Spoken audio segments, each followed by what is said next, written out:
কোচবিহারের দিনহাটায় গুলি করে খুনের ঘটনায় এক ব্যক্তির যাবজ্জীবন কারাদণ্ডের নির্দেশ দিল দিনহাটা মহকুমা আদালত। বৃহস্পতিবার দিনহাটা মহকুমা আদালতের বিচারক অ্যাডিশনাল ডিস্ট্রিক্ট অ্যান্ড সেশনস জাজ রমেশ কুমার প্রধান এই সাজা ঘোষণা করেন। সাজাপ্রাপ্ত ব্যক্তির নাম বাপ্পা হক। তার বিরুদ্ধে অভিযোগ, গত 2022 সালের 7 জুলাই মমিনুর নামের এক ব্যক্তির জমিতে অবৈধভাবে প্রবেশ করে এই বাপ্পা হক। এরপর তাকে বাধা দিতে গেলে বাপ্পা হক নামের ওই ব্যক্তি মমিনুরকে পয়েন্ট ব্ল্যাঙ্ক রেঞ্জ থেকে গুলি করে। গুলিবিদ্ধ হয় মমিনুর। এরপরেই তার পরিবারের অভিযোগের ভিত্তিতে পুলিশ বাপ্পা হককে গ্রেপ্তার করে।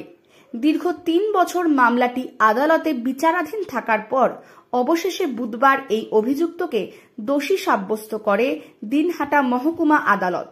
এরপর বৃহস্পতিবার বিচারক এই মামলার সাজা ঘোষণা করেন।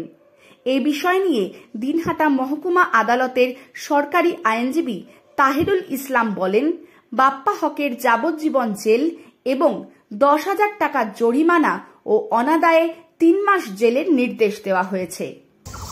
যে আসামি বাপ্পা হককে, এই বাপ্পা হক নাজিরহাট শিকারপুরের বাসিন্দা।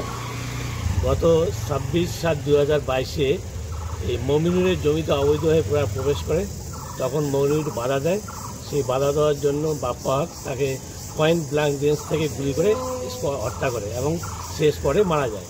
তার জন্য তার বিরুদ্ধে 302 এবং আর্মস অ্যাক্ট ধারায় মামলা রুজু হয়। সেই মামলা দীর্ঘদিন এই মাননীয় রমেশ কুমার প্রধান এডিশনাল ডিস্ট্রিক্ট অ্যান্ড সেশনস জাজের কোর্টে দীর্ঘদিন শুনানি হওয়ার পরে গতকাল তাকে দোষী সাব্যস্ত করা হয়। আজ তার সাজা ঘোষণা হলো। তার যাবজ্জীবন জেল, 10,000 টাকা জরিমানা, অনাদায়ে 3 মাস জেল। এডিশনাল পিপি তাহিরুল ইসলাম, দিনহাটা। আপনারা দেখছেন নর্থ বেঙ্গল সমাচার, উত্তরের বার্তা, সত্যের পথে।